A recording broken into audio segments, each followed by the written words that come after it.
Imagine this. It's midnight, rain tapping against the windows, and your wife just texted, "I'm staying at my friend's house tonight. Don't wait up." You trust her, right? But what if one text message from you could flip her entire lie upside down and make her rush home faster than ever before? That's exactly what happened to Ethan Cole, a 34-year-old software engineer who learned that sometimes silence isn't power. Proof is.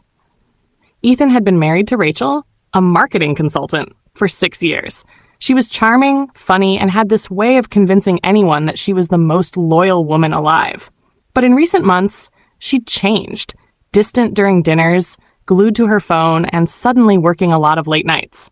At first, Ethan tried to ignore it. He thought maybe she was just stressed, but when she started spending weekends helping her friend move or staying over after girls' nights, something deep inside him knew. This wasn't normal. That Friday night, Rachel stood by the door, purse in hand. Open quote, "I'm staying at Emily's tonight," she said casually, avoiding his eyes. "We're having a sleepover, just wine and movies." Close quote. Ethan smiled faintly. Sure, sounds fun, but as soon as the door shut, his gut twisted. He didn't believe a word of it. He decided to stay quiet, for now.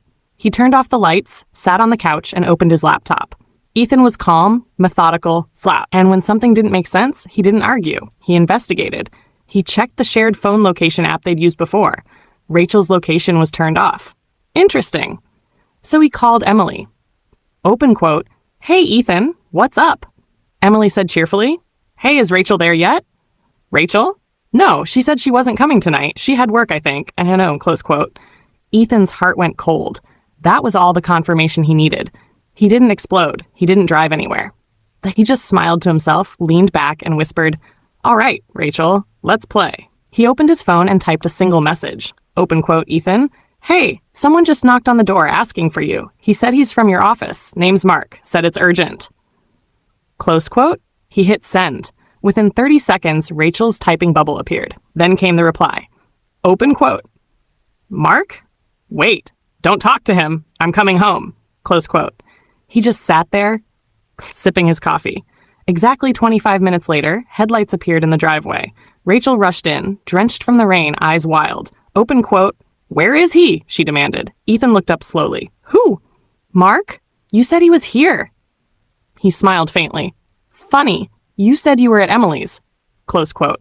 Her face went pale. She opened her mouth, but nothing came out. She knew the lie had shattered. He didn't shout. Instead, he pointed at her phone, which she still held in her trembling hands.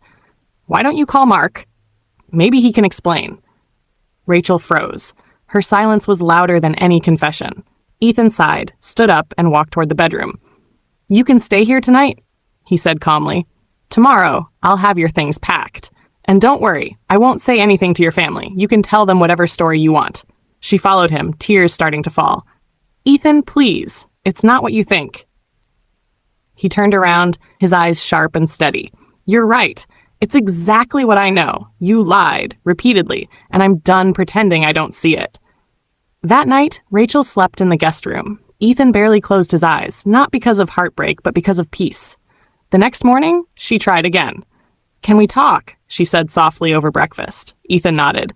"Sure, but first, answer one question. When did lying to me become easier than loving me?" Rachel broke down crying. She admitted everything. The coworker, the business trips, the messages. She begged for another chance, but Ethan had already made his choice. He quietly filed for divorce the following week. He didn't post about it, didn't badmouth her, didn't even tell their friends. But when the truth eventually surfaced, when her affair partner's wife found out and chaos erupted, people learned what Ethan already knew. The quiet ones don't forgive easily. They plan their exits perfectly. Months later, Ethan had moved to a new city, taken a better job, and started over. He found peace not through revenge, but through closure. One day, he received a text from Rachel. Open quote, "I miss you. I made a mistake." He smiled, typed one sentence, and sent it back. "So did I. Trusting you." Close quote. And that was it. No anger, no drama. Just the calm end to a storm he never started. Ethan later said, "The best revenge isn't shouting or fighting. It's peace. The kind they can never disturb again." If you liked the video, please subscribe and turn on notifications.